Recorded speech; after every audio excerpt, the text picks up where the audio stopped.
Welcome to the channel, your CMA mentor. Our today's task is to study one of the most major topic of the chapter of your institute material of corporate financial reporting, named Value Added Statement, and the chapter name is Recent Trends in Financial Reporting. So we are going to study a subtopic of that chapter named Value Added Statements. So let's start in 1, 2, 3 and go. So basically what is value added statement is that the people who invest in your company, when you start a business, the people who invest in your company, that's the shareholders, the people who take long-term debt from the company, the government, so they expect some return from you. So to basically judge the performance of an enterprise, we prepare a statement which is referred to as value added statements. So basically value added statements consist of two parts. Firstly, we prepare a statement which is known as creation or generation of value added statement, where we basically record the sales figure, the income from the services figure, the material bought in, the services bought in. So basically this is a value added statement that we prepare. And the second part of this statement is that we now prepare a distribution table for these value added items. So this distribution table basically consists of 4 sub major heads, like what are the amount that you distribute to employees. To employees, it may be in the form of wages and salaries, or it may be in the form of directors' fees, or it may be in the form of contribution to provident fund or employee state insurance fund. Then the second part is to the distribution to the government. To the government, this may be in the form of duties and taxes, the major source of income for government. For the providers of capital, the third one is for the providers of the capital, the people who provide share of income to the company. So basically to them, the distribution will be in the form of interest, or it may be in the form of dividend. These are the two major components. The fourth and the last one is in the form of retained earnings, which is retained by the company, which may be in the form of depreciation, or it may be in the form of retained profit, or you can even say it may be in the form of deferred revenue or deferred tax. Okay, this is a basic idea of this chapter. So now let's start reading the 5-page notes which I have made for you. So basically, what is value added statement? Value added statement is a basic and important measurement tool to judge the performance of an enterprise. So basically the enterprise performance is judged by making this statement, which is referred to as value added statement. So an enterprise may exist without making profit but cannot survive without adding value. The value added concept aligns corporate financial reporting with national income accounting. Okay, this is a basic idea. If a definition of 2 marks comes in your exam, then you can write this, what I have given you in the notes. So this is a basic idea. Now we prepare 2 statements. I told you, first is we prepare a value added generation of value added statement, and then we prepare consequently we prepare an application of these value added statements. So table is shown in the screen above. So basically creation of value added statement, it consists of 4 parts: sales, income from services, cost of bought in material, cost of bought in services.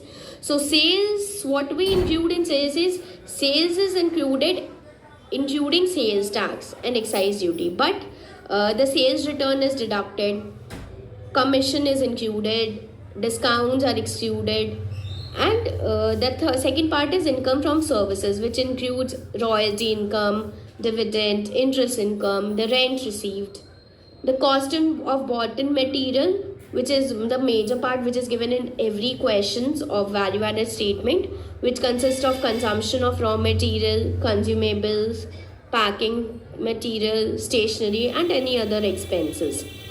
And the fourth one is the cost of bought in services, which basically include audit fees, insurance, rent paid, traveling expenses, advertisement, and other expenses.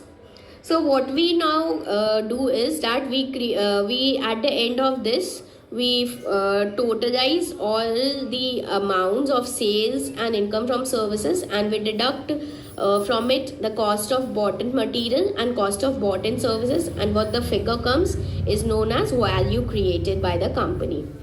Now what we do next is we in the same table we form a distribution of these value added. So this is distributed basically firstly to the employees in the form of salaries and wages, or in the form of director fees, or in the form of contribution to PF or ESI. Then it is distributed to the government in the form of duties and taxes. Then to the providers of finance or capital in the form of interest and dividend.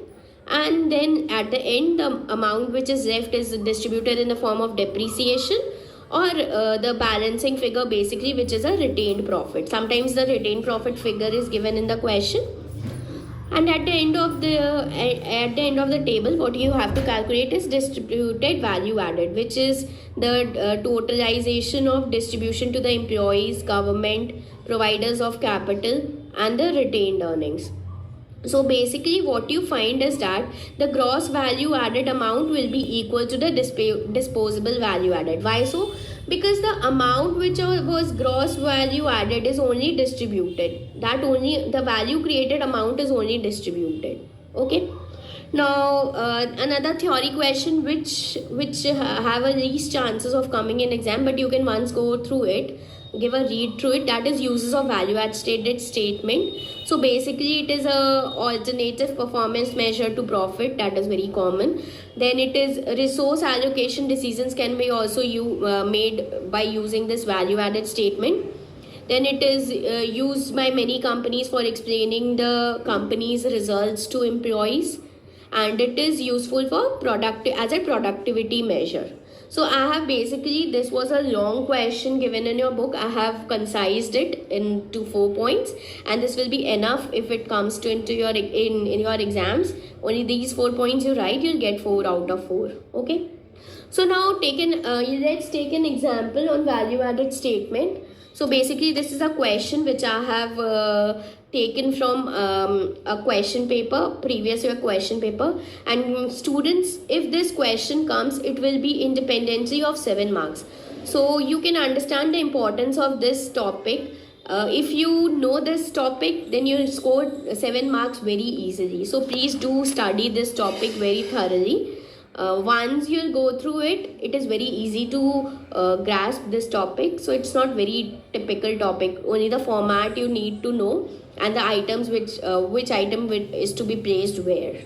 This is the basic idea.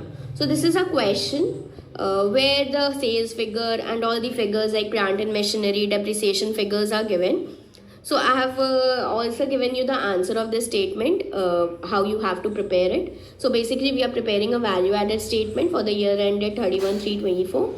So first we'll create a value added statement where we record the sales figure, which is 2400 as given in the question.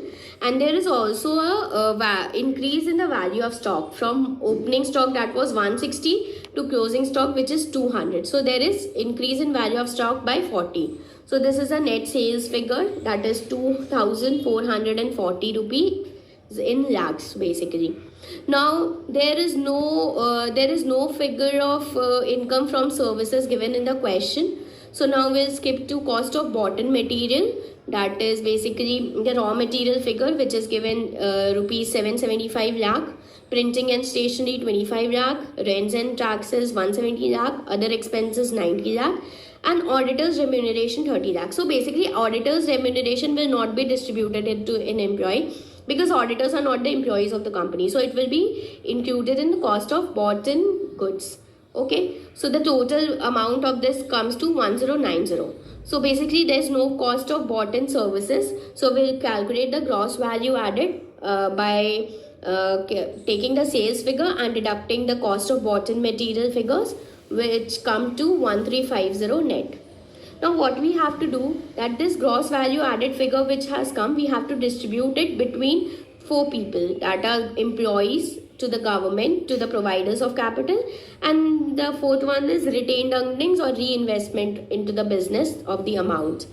Okay, to the employees this will be in the form of wages and salaries, which is given in the question of an amount of 330, then it will be in the form of ASI and PF contribution, which are 40 and 30 respectively.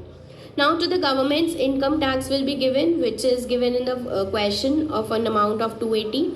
To providers of capital, there will be this will be distributed in the form of interest on borrowings and dividend. The figures are 140 and 150 as given in the question. And the last one is depreciation amount, which is an reinvested amount on plant and machinery, which is given 275, and also the retained profit figure is given 205.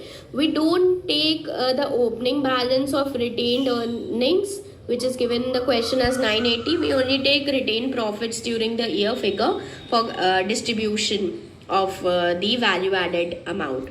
Okay, which the reinvested amount comes to 480, and the total disposable value comes to 400 plus 280 plus 190 and plus 480, which is 1350, which is exactly equal to the gross value added amount. So this is the basic idea of gross value added statement. The questions will come similar to this only, no hard and fast extra. Some of the extra items may be given, which will be very easy for you to classify, because I have given you the basic idea. Okay, this is only the type of question which comes regarding this. The second topic we have to study is economic value added or market value added. So basically you need to remember only one formula regarding this economic value added, which you will study in SVMBV as well. So what is economic value added? It is basically the net profit after tax minus weighted average cost of capital into invested capital. So basically, how do we calculate net operating profit after tax? We calculate it by, we take EBIT figure, that is earning before interest and tax figure, and from it we will deduct the tax amount basically. And what is weighted average cost of capital? It is basically the weight of equity into cost of equity capital plus weight of debt into cost of debt capital.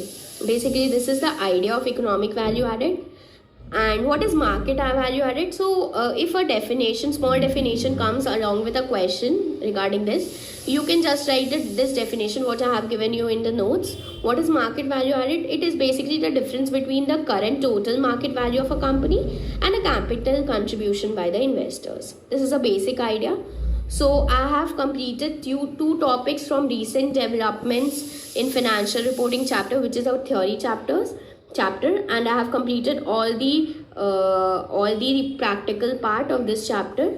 I'll bring a video where I'll discuss more theory topics, 4 to 5 theory topics which are left from this chapter, so that your chapter may be completed. Hopefully you liked this video. So if you liked this video, then do hit the like button, subscribe to my channel, and do share with your friends. Okay, thank you. Bye bye.